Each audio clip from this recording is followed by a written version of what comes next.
El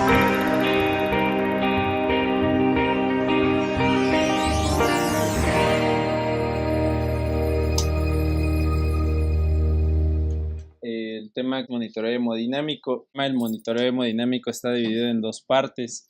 Hoy vamos a hablar exclusivamente de lo que es el reto con volumen, cómo valorar la respuesta a volumen, y en la siguiente plática vamos a hablar de cuáles son los determinantes que modifican la valoración de las presiones de llenado, la valoración del gradiente de IT, de los diferentes escenarios en estado crítico. Va a ser en la parte 2. Hoy, como les comentaba, el primer módulo de esto de monitoreo hemodinámico se va a dividir en la justificación, porque actualmente se considera que la monitorización por ultrasonido o ecocardiograma debe de ser una parte ya obligada en las áreas de cuidados intensivos. ¿Cuáles son sus principios?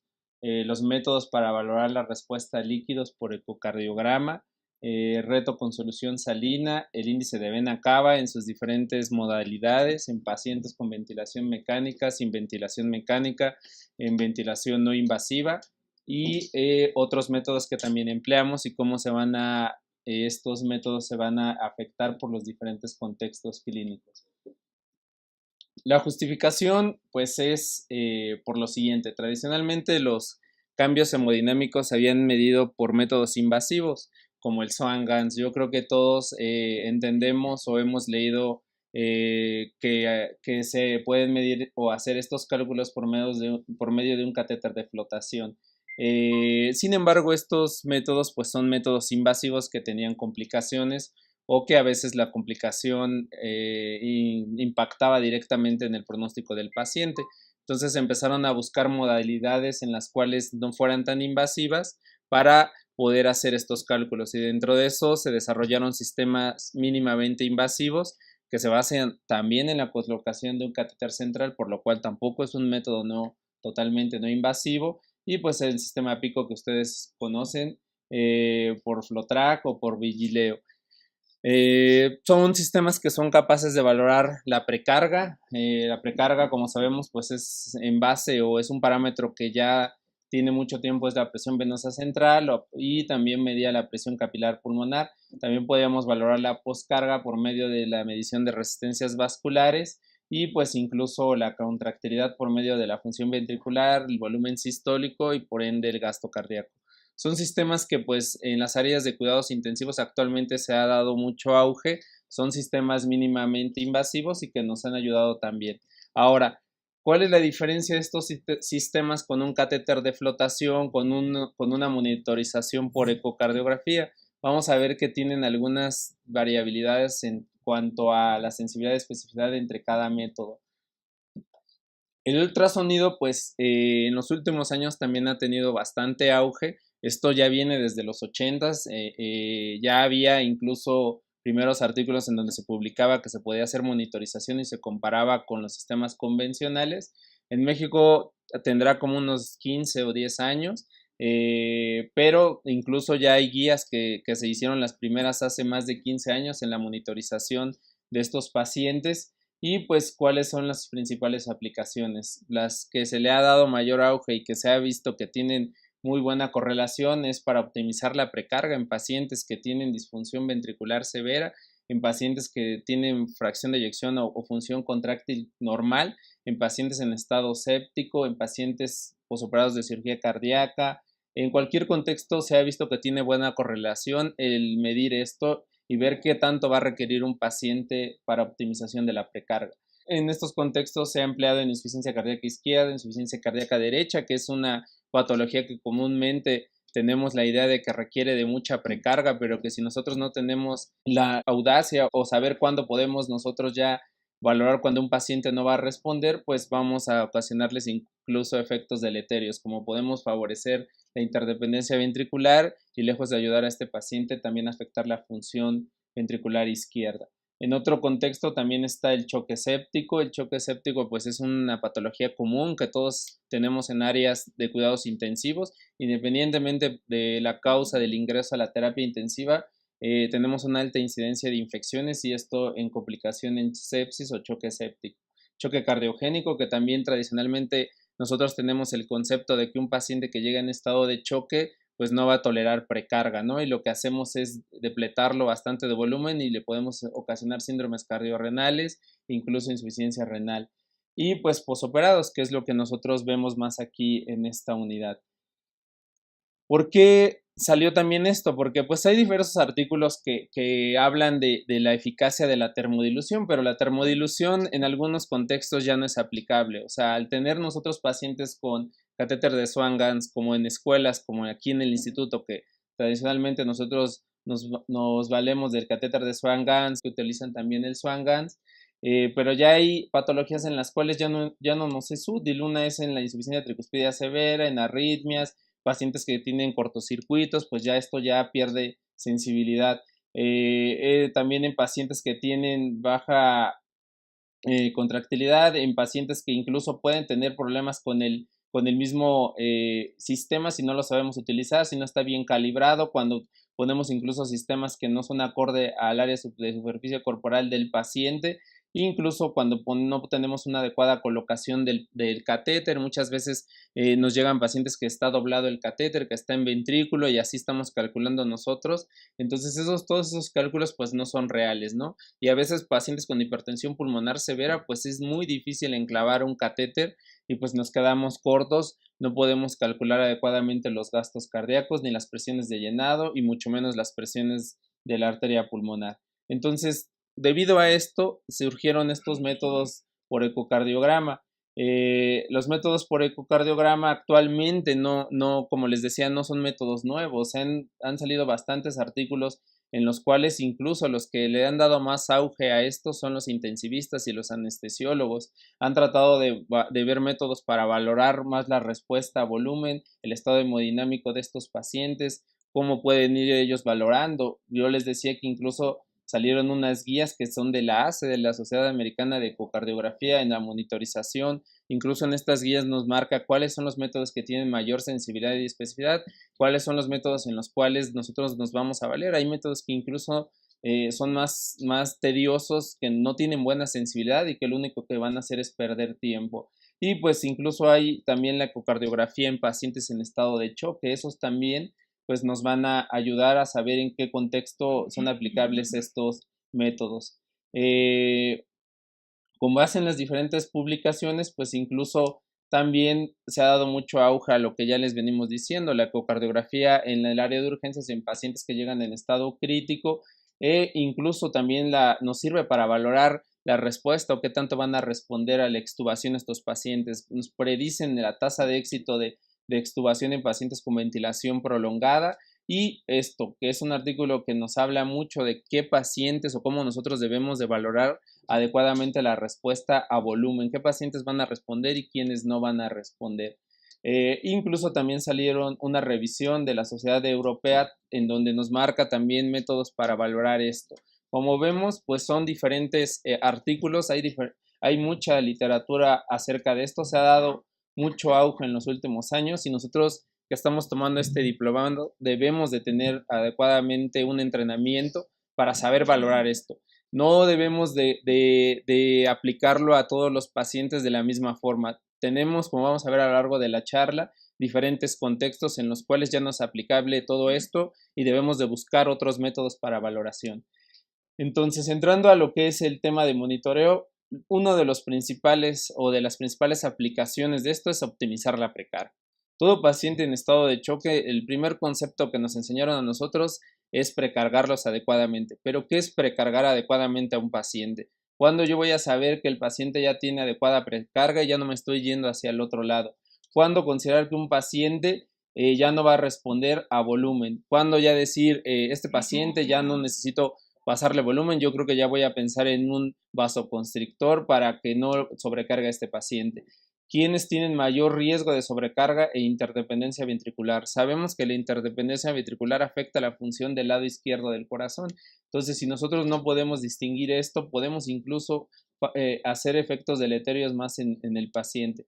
Y pues lo que les comentaba, hay diferentes escenarios clínicos en los cuales pues esto ya no se va a poder aplicar. es muy importante que nosotros entendamos este concepto de que vamos a adaptar los métodos dependiendo de la patología que tengamos.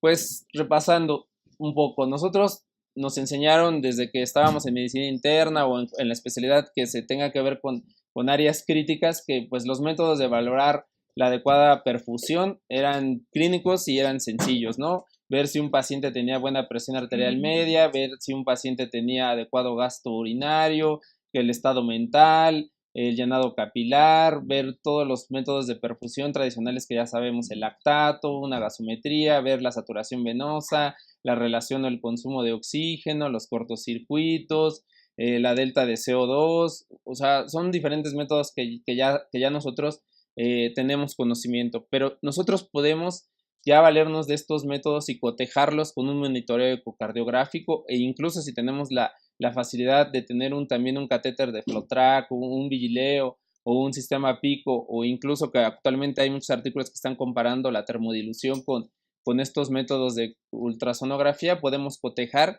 si realmente tienen buena sensibilidad y si tienen buena correlación.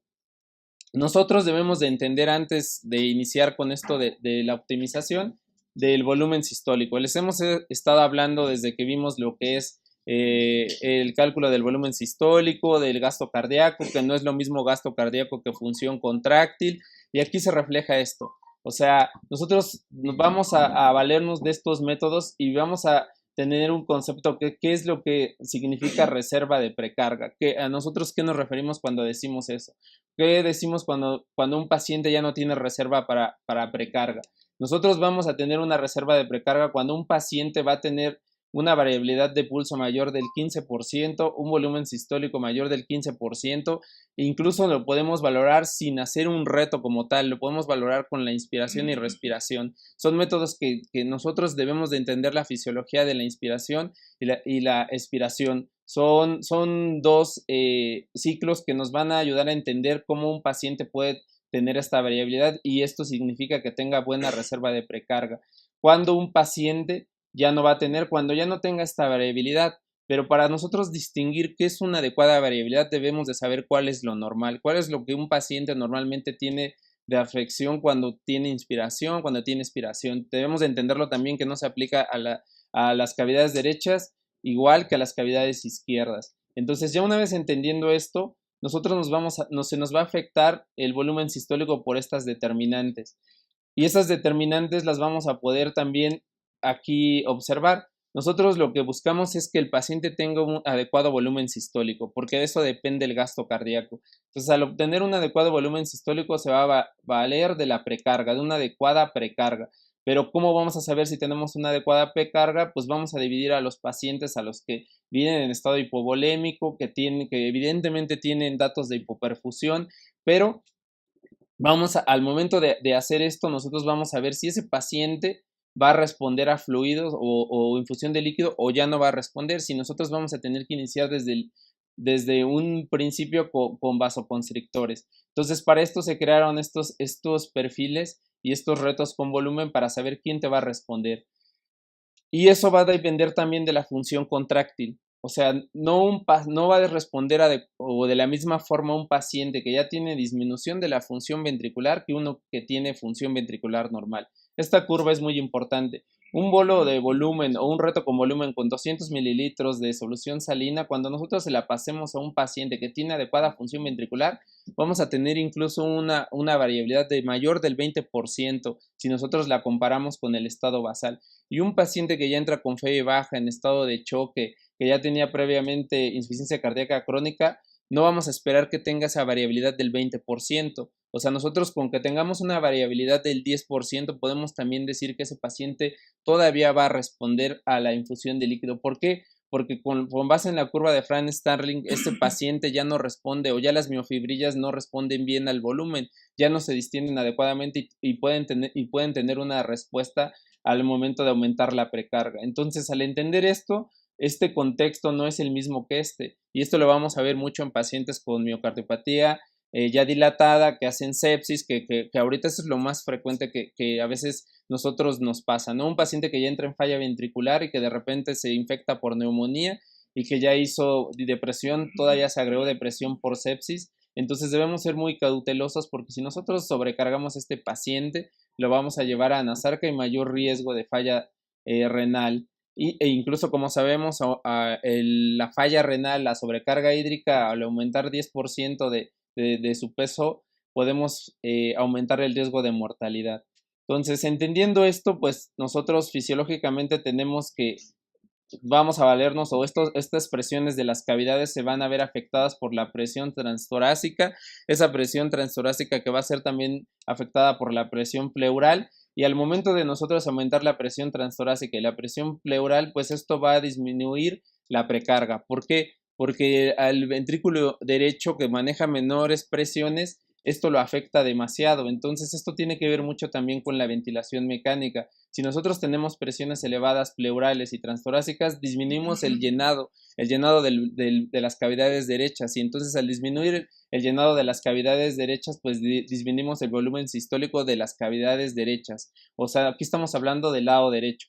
Y si nosotros tenemos un volumen sistólico disminuido en el tracto de salida del ventrículo derecho, pues esto ¿qué va a ser? Disminuir la precarga hacia el ventrículo izquierdo. Entonces eso pues disminuye también el volumen sistólico del ventrículo izquierdo. Entonces, como vemos, todos estos factores van conectados. Por eso es muy importante saber cómo va a influir la ventilación mecánica en estos pacientes, porque a veces tenemos pacientes con presiones altas de ventilación, o cuando tenemos pacientes con ventilación no invasiva o tenemos ventilación espontánea, ¿no? Entonces, nosotros al entender esto, podemos saber qué es lo que nos va a ayudar a nosotros más, si nos va a ayudar más la presión de pulso o si nos van a ayudar más los retos con volumen para saber qué paciente va a responder. Al entender estos mecanismos fisiológicos naturales, al tener nosotros una inspiración, aumentamos ¿qué? El retorno venoso, ¿no? Si nosotros tenemos inspiración, pues al aumentar el retorno venoso llega más volumen al ventrículo derecho. Si llega más volumen al ventrículo derecho, esto aumenta el volumen sistólico del ventrículo derecho y hay una mayor variabilidad de este volumen en donde sería en el flujo transtricuspídeo. Con la inspiración lo que se aumenta o lo normal es que nosotros tengamos una variabilidad del flujo transtricuspídeo hasta de un 25%. Eso es lo normal en un paciente en ventilación espontánea. Entonces ya entendiendo esto, pues nosotros podemos inferir que eso es lo normal que un paciente va a tener de variabilidad. Cuando esté disminuida esa variabilidad del flujo transtricuspídeo, podemos intuir que ese paciente ya está sobrecargado, que tiene algún dato de congestión venosa sistémica. ¿Y cómo lo vamos a ver clínicamente? Pues que el paciente ya tenga edema de miembros inferiores, que tenga ya derrame pleural, que tenga incluso hepatomegalia, reflejo hepatoyugular. Eso nos puede ayudar. ¿Por qué ocurre esto? Porque al aumentar en la inspiración, pues disminuye aquí lo que es o incrementa el retorno venoso hacia la aurícula izquierda, disminuye la presión de la aurícula derecha, y entonces favorece el llenado de la aurícula derecha. Con mayor volumen que le llega a la aurícula derecha, pues pasa más hacia el ventrículo derecho y eso aumenta la precarga. Entonces son consideraciones que debemos de tener a la hora de hacer un reto con volumen. Estos son los cambios hemodinámicos por la respiración. Inspiración, como ya les dije, aumenta el volumen sistólico de las cavidades derechas, y la variación o la variabilidad del flujo transtricuspídeo debe de ser menor del 25%, pero regularmente está entre 20 y 25%. En la inspiración es lo contrario. La inspiración aumenta la presión intratorácica, aumenta el llenado de cavidades, pero izquierdas, y aumenta el volumen sistólico del lado izquierdo. Entonces no debemos de confundirnos, que a veces eso nos confunde mucho. Inspiración, favorecemos el llenado y la precarga del lado derecho. Expiración, favorecemos la precarga del lado izquierdo. Y de esto se basa que nosotros entendamos cuando un paciente ya tiene compromiso en un derrame pericárdico y en un taponamiento. Entonces, esto es lo normal que nosotros debemos de tener. Y esto incluso yo les he dicho a varios, cuando no tenemos el tiempo para hacer reto, nosotros podemos irnos al tracto de salida que ya hemos estado hablando durante todo el diplomado, y podemos disminuir la escala y la velocidad, y vemos si hay una variación mayor del 10%, entre un 10 y 12%, podemos intuir que a ese paciente le falta volumen. Pero si esa variabilidad es menor del 10%, podemos también hacerlo de una manera rápida, que ese paciente ya no va a responder a volumen. Entonces, todos estos cambios hemodinámicos que están reflejados con la respiración son ya bastante estudiados, ya están corroborados, Vemos aquí, por decir, en un flujo transtricuspidio cómo hay una variabilidad con la inspiración, vean.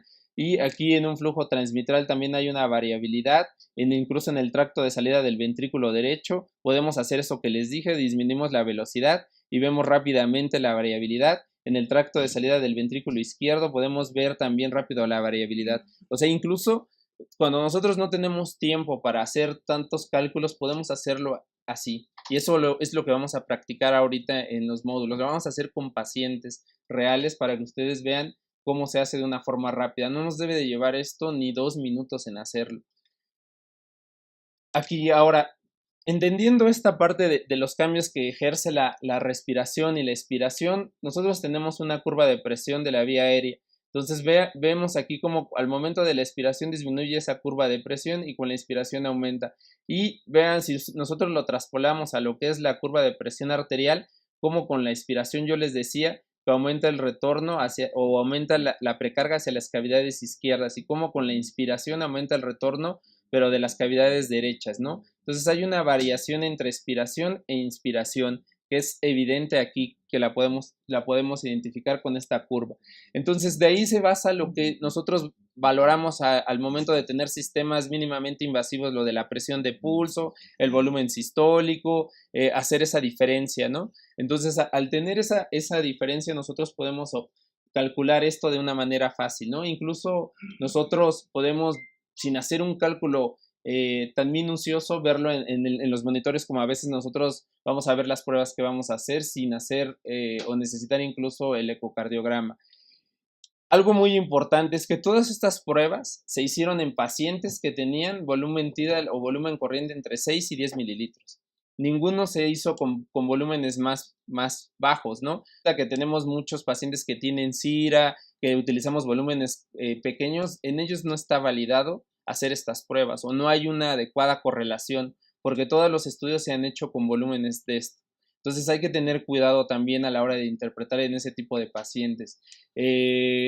Lo que les decía, no se ha establecido la respuesta con volúmenes más bajos. Las presiones también elevadas de la ventilación mecánica pueden afectar el valor predictivo positivo de un paciente cuando nosotros lo consideramos respondedor a volumen. Esto también es muy importante. Pero cuando nosotros debemos de considerar presiones elevadas, tradicionalmente sabemos que si un paciente empieza a elevar las presiones que se elevan a más de 35 milímetros o centímetros de agua, podemos ya considerarlo ahí. No hay un dato como tal, así que lo establezca o un corte. Que cuando ya tenemos más de 30, nosotros debemos de tener cuidado o ser minuciosos en saber quién va a responder a esto. Y otro parámetro aquí que es importante, que también se ha estado estudiando, es que cuando un paciente está taquipneico, la variabilidad del pulso pierde un 25 a 26% de sensibilidad. ¿Qué quiere decir esto? Que si yo tengo un paciente que está con 30 a 40 de frecuencia respiratoria, se va a perder la sensibilidad de la variabilidad de la presión de pulso y puedo tener un sesgo hasta del 25 a 26% también incluso del volumen sistólico. Entonces hay que tenerlo también presente. ¿En quiénes podríamos tener esto? En pacientes que están obviamente en falla, que están a punto de intubarse. Esos pacientes a veces incluso no es innecesario hacerles este reto, ¿no? O este monitoreo. Otro de los bemoles que tenemos para esto es cuando un paciente tiene ventilación, cuando lleva ventilación prolongada y que ese paciente ya entró con depresión de la función miocárdica. Como les decía, con base en todo lo anterior, pues la sensibilidad y especificidad de los métodos se modifica por esto. Entonces, hay también se han creado maniobras para disminuir lo que es la presión y el efecto de la ventilación. Esas maniobras pues son controversiales porque son hacer pausas incluso de 15 segundos y a veces el paciente no te lo va a tolerar o puedes tú perder todos los beneficios de la ventilación cuando haces esas pausas. Pero en los pacientes en los que sea indispensable valorar y que no sea más deleterio hacer esta maniobra, podemos hacer una pausa al final de la expiración durante 15 segundos y quitamos el efecto del ventilador y ahora sí podemos hacer un reto con volumen. Ese reto con volumen va a aumentar la sensibilidad y especificidad de la prueba si nosotros hacemos esta maniobra en ventilación mecánica. Pero vamos a ver que también contamos con otros índices en ventilación que nos van a ayudar. Entonces esto ya va a depender del juicio de cada quien y de qué tan estable o qué tan deleterio pueda hacer esta maniobra, ¿no? Nosotros también tenemos una prueba que comúnmente usamos muchísimo, ¿no? Que no necesitamos ecocardiograma y que la podemos valorar fácilmente si tenemos un sistema o lo estamos monitorizando con una línea arterial o si tenemos un sistema pico o un flow track o vigileo.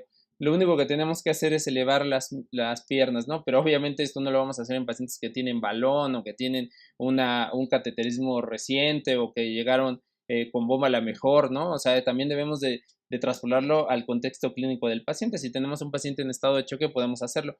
Pero ¿cuándo es el tiempo que debemos de elevarlo? A veces les preguntamos a alguien, ¿cuánto es lo que se necesita elevarlo?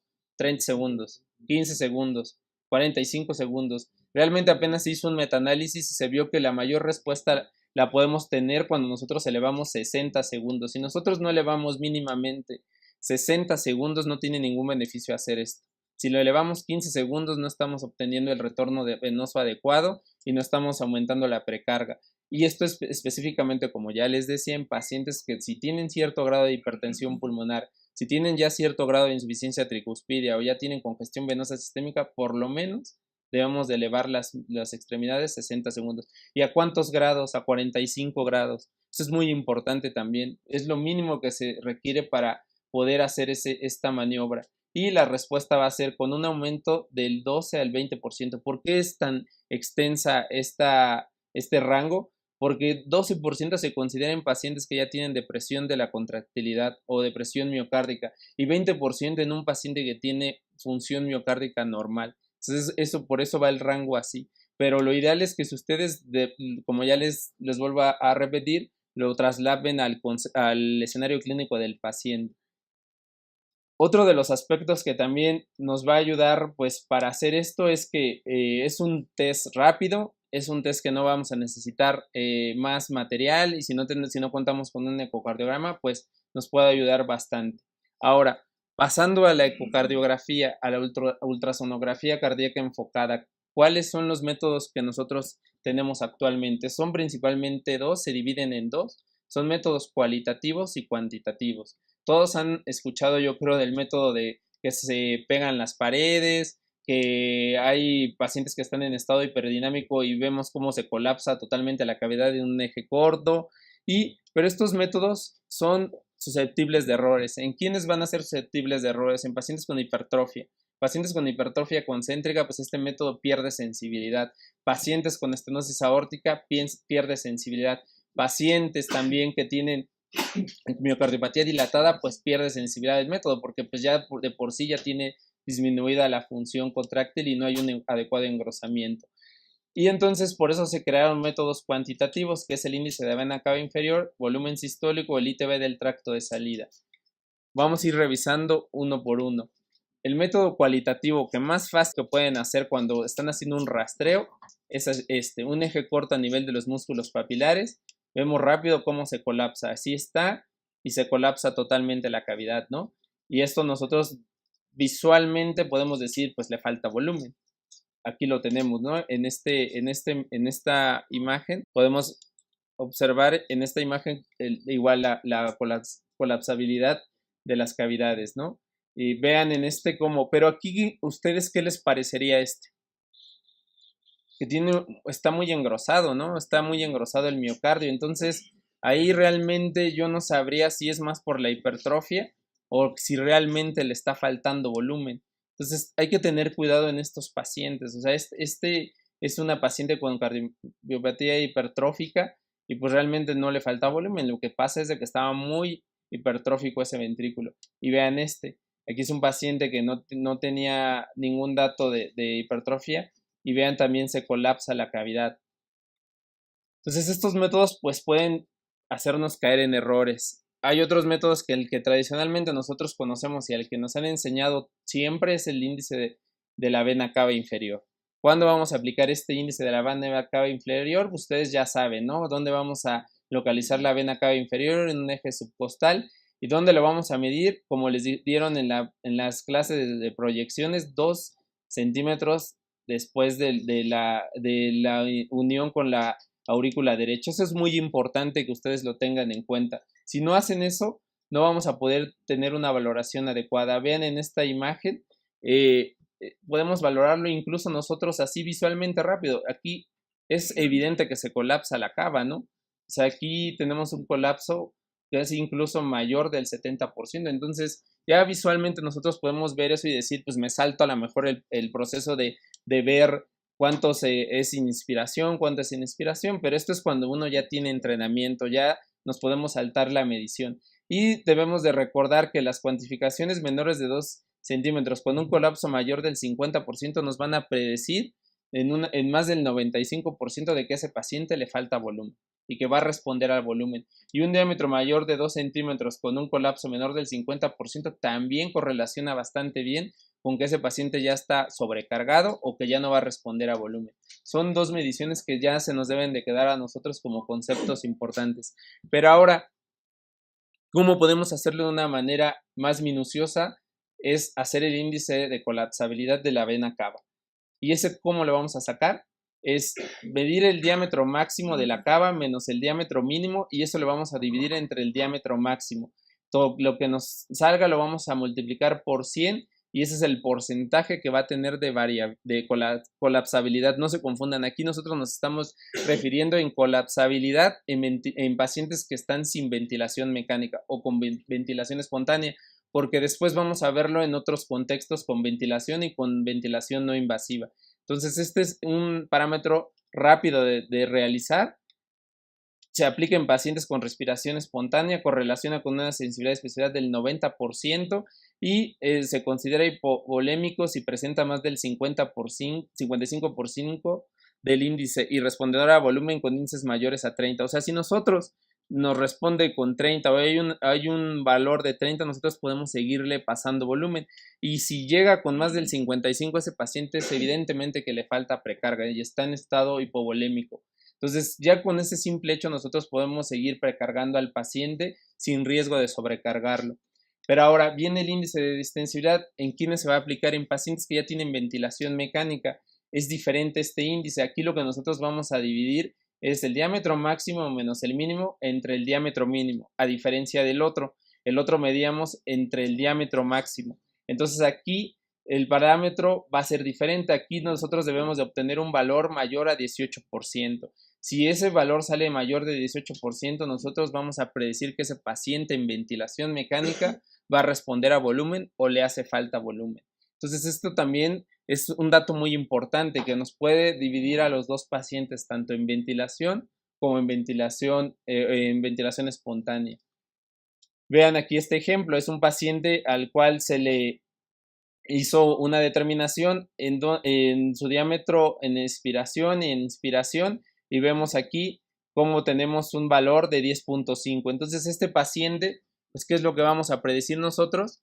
Que ya no va a responder a volumen y que si nosotros le empezamos a seguir o le seguimos pasando volumen, lo único que vamos a predisponer es hacer la interdependencia ventricular y congestión o incluso afectar la función del ventrículo izquierdo. Entonces, esos son los dos escenarios que vamos a tener nosotros más frecuentes, ¿no? Ventilación espontánea y ventilación mecánica. Pero también a veces tenemos pacientes que sacamos a BiPAP, a ventilación no invasiva, o actualmente que estamos usando mucho las puntas de alto flujo, pacientes que usamos otro tipo de ventilación, ¿no? En esto se puede aplicar el índice de variabilidad, que es otro concepto. Aquí lo que nosotros vamos a medir es el diámetro máximo entre el mínimo y el diámetro medio. El diámetro medio va a estar entre la división o la resta de estos dos y lo vamos a dividir y eso nos va a dar el diámetro medio. Ese diámetro medio nos va a dar un valor mayor de 12 al momento de que nosotros consideremos que ese paciente sea respondedor. Si nos da menos de 12%, volvemos a lo mismo, ya ese paciente no va a responder al reto con volumen. Entonces esto nos va a servir mucho en ventilación no invasiva. Como vemos, pues hay 3 diferentes escenarios. Hay para cada contexto clínico, ¿no? Entonces yo les decía al principio de la charla que nosotros debemos de adecuarlo al tipo de paciente que tenemos. Entonces, aquí tenemos un ejemplo en un paciente que tenía un diámetro máximo de 1.7, uno mínimo de 1.5 y el promedio de estos dos o el diámetro medio de 0.31 nos da 16.2. Entonces, este paciente quiere decir que va a responder todavía a volumen. Todos estos parámetros vienen de las guías y de artículos que se han dedicado a ver los diferentes contextos, ¿no? Porque como les comentaba, pues no todos los pacientes son iguales y no todos van a responder iguales, pero si nosotros vemos un paciente con esto, pues ¿qué van a pensar ustedes ahí? Está totalmente sobrecargado, ¿no? O sea, no colapsa nada. Entonces ahí visualmente, cuando ustedes ya tienen el adiestramiento, ya tienen un entrenamiento en estos parámetros, pues ya ni es necesario irse a lo otro. Pero, ¿en quiénes podrían tener esto también? En un taponamiento, en una hipertensión pulmonar, una tromboembolia con repercusión y que otro en pericarditis constrictiva. Según estos tres contextos ya pierde aplicabilidad del índice de vena cava. Entonces ya ahí no tiene ningún beneficio hacer el índice de vena cava. Entonces hay que tenerlo bien presente eso, porque a veces nos confundimos y si un paciente tiene hipertensión pulmonar y tiene 100 de sistólica, pues obviamente va a estar así, ¿no? Entonces ahí ya no nos serviría a nosotros el índice de vena cava. En ninguno de sus modalidades, ni en ventilación espontánea, ni en ventilación invasiva. Ya teniendo eso de concepto, que es uno de los índices que más nosotros valoramos, podemos ahora irnos a otro método, que es el reto con volumen. El reto con volumen es un método fácil de realizar. Nosotros que ya tenemos el adiestramiento en sacar las proyecciones necesarias para poderlo realizar, ya debemos de utilizarlo para precargar a nuestros pacientes. ¿En qué se basa este método? Medir el ITB del tracto de salida y registrarlo como basal, que aquí les pongo la imagen. Ya todos sabemos que es en un 5 cámaras y que el cursor se pone exactamente arriba de donde captan la válvula, aquí, y debemos de hacerlo con Doppler pulsado. Hacemos el Doppler pulsado, trazamos el ITB, aquí nos dio 17.3. Después, ese es un método sencillo, o sea, nosotros podemos ahí solamente medir el ITB y decir, tengo mi basal de 17.3, le administro 250 mililitros de carga, le hago otra determinación entre 10 y 15 minutos y vuelvo a determinar el ITB. Con esa simple maniobra, si tiene que subir más del 20% del basal, como en este paciente. O sea, vean, este paciente subió hasta 21, 22 de ITB. Entonces, si hay un aumento del 10 al 15%, se considera respondedor a volumen. Y también tiene una buena sensibilidad de especificidad, por lo cual este paciente podemos seguirlo precargando. O sea, no tienen que hacer ni siquiera volumen sistólico, solo nos fuimos con el puro ITB. Cuando llevamos prisa y que no podemos detenernos a hacer más cálculos con ese simple hecho. ¿En quiénes ya nos va a aplicar? Pacientes que ya tienen estenosis severa, que tienen prótesis, ya no es aplicable este método. Entonces, pierde sensibilidad. En esos contextos ya no nos serviría.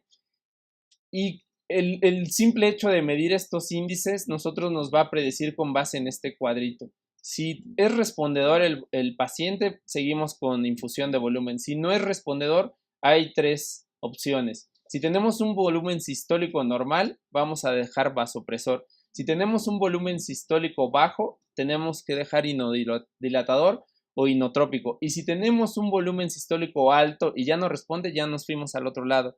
Ya está sobrecargado ese paciente. Entonces vean, ese simple cuadrito nos va a predecir qué es lo que debemos de hacer nosotros, dependiendo del volumen sistólico que ahorita vamos a ver cómo se calcula. Para el volumen sistólico, si nosotros queremos ser más minuciosos, debemos de tener en cuenta esto. ¿Quiénes se van a afectar de esto?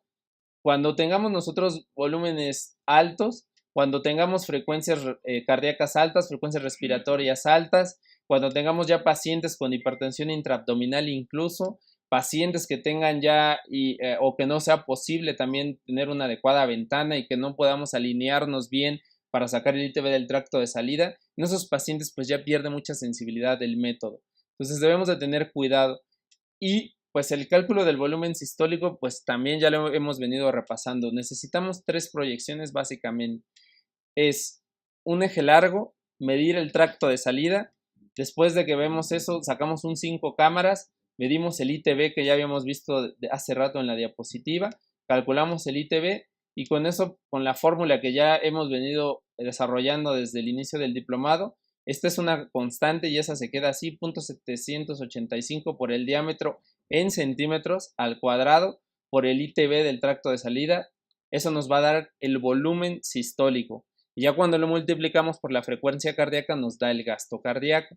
Entonces, una vez teniendo el volumen sistólico, nosotros vamos a administrarle 250 mililitros de solución salina igual, se la administramos entre 10 y 15 minutos y les vamos a hacer una medición y si aumenta más del 12% después de la administración de solución, ese paciente se considera que es respondedor. Si ustedes me dicen cuál de los dos métodos tiene más sensibilidad y especificidad entre volumen sistólico y el ITB, pues los dos van igual casi. O sea, la sensibilidad y especificidad es muy similar entre los dos. Y aquí va a depender del tiempo para sacar esa proyección, de la ventana que tengas para sacar un eje largo. Eso es lo que va a definir si te vas solamente al ITB o si calculas el volumen sistólico. Entonces, como ven, pues son determinaciones que ya hemos estado haciendo. Entonces, ahorita las vamos a poner en práctica en los diferentes contextos de los pacientes. No son difíciles de realizar, pero si nosotros no tenemos tiempo para hacer esos cálculos, podemos hacer esto que les comenté. Ponemos el Doppler pulsado y medimos el ITB del tracto de salida y vean cómo va hay una variación entre cada latido. Pero si nosotros todavía queremos ser más minuciosos, hay ecocardiógrafos que tienen o se sincronizan con la respiración y entonces podemos ver las curvas de inspiración, expiración. Y si nosotros vemos que aumenta el volumen con la expiración y aumenta, si nosotros teníamos este y aumenta hasta este, pues entonces quiere decir que ese paciente sí le falta volumen, tiene precarga baja. Entonces hay que tener en cuenta eso. Acuérdense lo que les comenté, que el volumen sistólico de las cavidades izquierdas aumenta en expiración. Si nosotros lo hacemos esto mismo en el tracto de salida del ventrículo derecho, pues va a ser al revés, donde va a aumentar va a ser en la inspiración. Eso no se nos debe de olvidar. Entonces, también si nosotros no tenemos o porque tiene prótesis el paciente, que tiene prótesis aórtica, no tenemos una adecuada 5 cámaras y nos sale mejor el 4 cámaras, no podemos sacar la aorta, podemos irnos al flujo transmitral. Entonces, en el flujo transmitral nosotros vamos a tener aquí lo que es una evaluación rápida. Nosotros ya venimos o ya conocemos lo que es la onda E, a qué se refiere la onda E y cómo medirla. Nosotros lo que vamos a medir también en la variabilidad del flujo transmitral es la onda E. Entonces nosotros vamos a hacer una medición basal de la onda E, vamos a administrar incluso también 250 mililitros de carga y hacemos una determinación posterior y el valor de la onda E debe de aumentar también del 10 al 12%. Pero, ¿por qué a veces no es tan confiable? Porque sabemos que por el simple hecho de la respiración, cuánto quedamos que debería de aumentar o cuánto de variabilidad tiene en un paciente normal. Si nosotros nos hacemos una variabilidad del flujo transmitral, entre cada respiración nos va a variar en un 10 a 15%. Entonces, por eso aquí incluso en algunos artículos mencionan que debe de ser mayor del 18% de esa variabilidad para que nosotros lo podamos determinar. Pero esto también se va a modificar en pacientes que tienen disfunción diastólica, en pacientes que tienen cierto grado de disfunción, principalmente en restrictiva o que tienen miocardiopatía restrictiva, esto ya no es aplicable. Entonces ahí esa es la desventaja de este método. Pero si nosotros tenemos un paciente que no tenía previamente ninguna cardiopatía y está en estado de choque séptico, podemos valernos de este método de una forma rápida. Nosotros ya tenemos la capacidad de poder medir lo que es la onda E. Vean este ejemplo, es evidente cómo hay una variación. Esta es una curva de inspiración y esta es una curva de expiración. Entonces, ¿cuál es lo adecuado que nosotros debemos de hacer? Se menciona que es el primer latido de la inspiración, que sería este, con el primer latido de la expiración, que sería este. Vean la diferencia aquí con esta. Entonces, estamos en el flujo transmitral. Entonces, vean cómo aumenta en expiración. Otra vez, volvemos a lo mismo de que no se deben de confundir. El primer latido de la inspiración es este y el primer latido de la expiración es este. ¿Cómo está más grande en expiración? Ahora, también lo podemos hacer en el flujo transtricuspidio. El mismo método es lo que nos va a predecir si un paciente responde o no. Pero de todos estos métodos que hemos analizado ahorita, ¿cuál es el mejor método? ¿Cuál es el que a ustedes les parecería o que la literatura reporta como el mejor método? Pues realmente las sensibilidades son muy entre el índice de vena cava, el reto con volumen, el ITB, el volumen sistólico, van muy a la par. Entonces, lo que concluyen los diferentes artículos es que pues el método que tú sepas hacer más y que por lo menos hagas más de 2 métodos. No te puedes quedar con un solo método, no puedes hacer solo el índice de Venn-Cava y decir ya con ese va a responder. Lo ideal es que hagamos por lo menos 2 métodos. Incluso si podemos hacer el ITB o el de Venn-Cava sería lo ideal que podamos nosotros correlacionar con estos. Como ven en este metaanálisis hay diferentes estudios que han visto cuál es la sensibilidad y el valor predictivo positivo de los diferentes métodos y concluyen que el que más se correlaciona en estos, dependiendo, va a ser del contexto. Por decir aquí en ventilación controlada, vean cómo la sensibilidad del método de la variabilidad del pulso es de 84 y una especificidad de 84% también. En estos pacientes, cuando nosotros medimos también la variabilidad del volumen sistólico, vean, incluso tiene 79 contra 84, ¿no? Incluso aquí nosotros podríamos pensar que la variabilidad de la presión de pulso es mejor que el volumen sistólico, pero ¿por qué va a ser mejor? Porque ese no es tan dependiente del operador, ¿no? El ecocardiograma sí es dependiente del operador, por eso baja la sensibilidad. ¿Qué quiere decir esto? Que si nosotros no tenemos el adiestramiento para sacar un adecuado ITB, por eso va a tener menor sensibilidad y la variabilidad de la presión de pulso pues nos las da incluso algunos sistemas, algunos dispositivos y ya no depende de los cálculos y de la habilidad de las proyecciones que nosotros saquemos, entonces por eso tiene menor. Y el índice de vena cava inferior, vean, también tiene menor porque también depende de la capacidad del operador de hacer los cálculos y de sacar bien la vena cava inferior. Entonces, que en la mayoría de los dispositivos mínimamente invasivos ya te lo da, por eso tiene mayor sensibilidad, pero la especificidad es casi la misma. Entonces, ahí va a depender del operador que pueda llegar a aumentar la sensibilidad.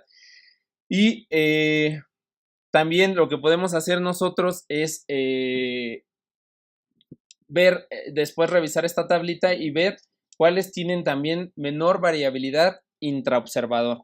O sea, que a lo mejor si nosotros hacemos un basal y de repente decimos, le voy a pasar 250 mililitros y el mismo operador al volver a medir el ITB le va a salir más bajo después de 250 y va a ver que el índice de vena cava o que la contractibilidad o que los otros índices es evidente que le falta volumen, es porque no se posicionó adecuadamente y porque no puso adecuadamente el cursor. Entonces, estos índices también pueden tener variabilidad intraobservador hasta el del 8%, 20%, dependiendo del método. Pero el que menos variabilidad intraobservador tiene es el índice de vena cava, tiene hasta un 6%, y el volumen sistólico puede llegar hasta un 18% de variabilidad.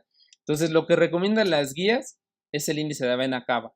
El que hagan ustedes es el que mayor se correlaciona, menos variabilidad intraobservador tiene. Y ya el ITB del tracto de salida, solo el ITB también lo recomiendan. Incluso estas son las guías de la Sociedad Americana de Ecocardiografía en monitorización en pacientes en estado crítico.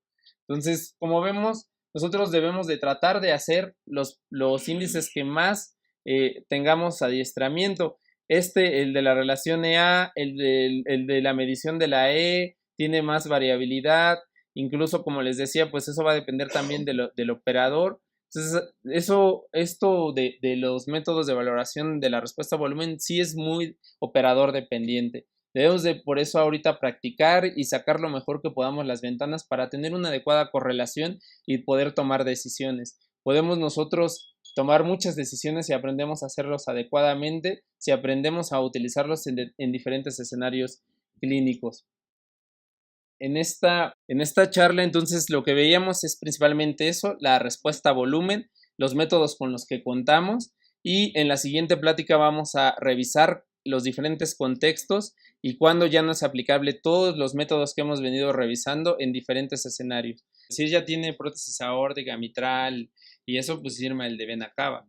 El de vena cava podría utilizar ese. Si es la prótesis que es muy difícil o que un paciente tenga prótesis, es en la pulmonar. O sea, ahí la pulmonar te puede decir y eso lo utilizarías igual como el tracto de salida.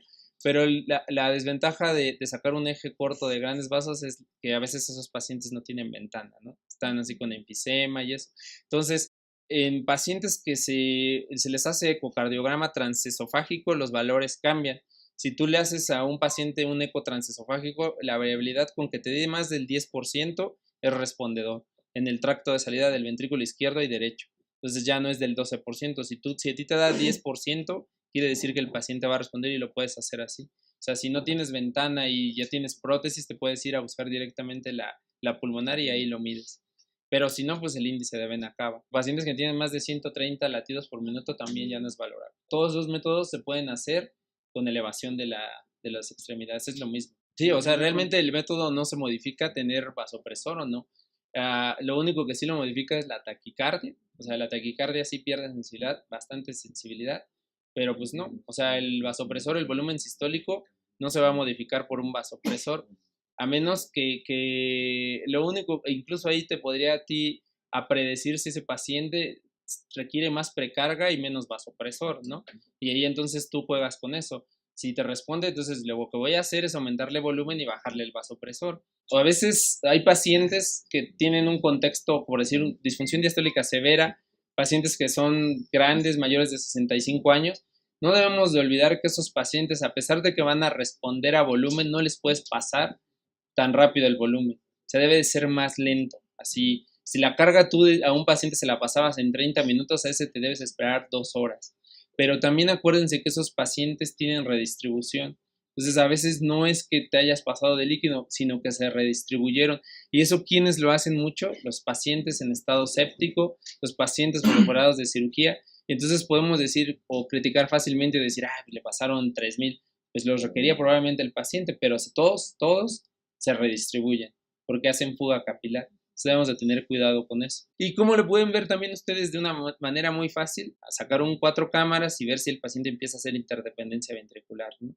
Entonces, si ya llega ahí o un eje corto, ese paciente seguro que ya con el volumen que le pasen, se va a congestionar, va a empezar a hacer derrame, pero esto es dinámico. O sea, esto es así de mínimo, lo que se recomienda es hacerlo cada hora, pero pues a veces no hay tiempo, ¿no? Entonces, a lo mejor tú puedes valerte con combinar el sistema pico, combinar un monitor, elevar las presiones, luego lo haces con el eco, ir combinando los métodos. El 100 mililitros tiene menos sensibilidad y más en pacientes que tienen o que no tenían previamente daño. Y si tú tienes riesgo o es un paciente que tiene disfunción ventricular izquierda que ya entró con 30, 25 de FEBI, lo podrías hacer con 100 mililitros. Eso va a depender de la función previa. Y sí se puede. Principalmente se recomienda para ellos con 100 mililitros. Pero lo ideal, lo que marcan son de 200 a 250 mililitros. O la otra que te digo, si tú no le quieres pasar volumen, utilizas la elevación de las piernas, como en tranceso. Sí lo puedes usar. Y obviamente, ¿en dónde lo utilizaría? En un transgástrico profundo, a sacar un 5 cámaras, ¿no? Es la única proyección que se alinea con el tracto de salida.